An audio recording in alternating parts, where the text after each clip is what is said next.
तुझ्या नशिबाचे फासे सुद्धा निश्चित पलटतील. कसे ते सांगतो. आता प्रामाणिकपणे शांत चित्ताने ऐक. तुझे प्रश्न सुटतील. सगळ्यात आधी एक गोष्ट ध्यानात घे. नवीन वर्षात तू जुनाच राहिलास तर तुझ्या आयुष्यात काहीच नवीन घडणार नाही. गोंधळलास ना? आता एक गोष्ट ऐक. दोन घनिष्ठ मित्र होते. एक हलाखीच्या परिस्थितीतून संघर्षातून जात होता, तर दुसरा ऐशोआरामी जीवन जगत सुखाचा उपभोग घेत होता. त्या गरीबाला नेहमी वाटायचं आपल्यावर देवाने काहीतरी अन्याय केलाय. पण हा श्रीमंत मात्र कधीही उठायचा, कधीही झोपायचा, आयते अरबट चरबट खायचा. काही वर्ष सरली.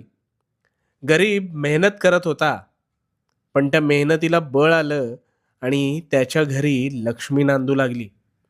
तर दुसरीकडे संपत्ती असून सुद्धा श्रीमंत मुलाला शारीरिक हालचाली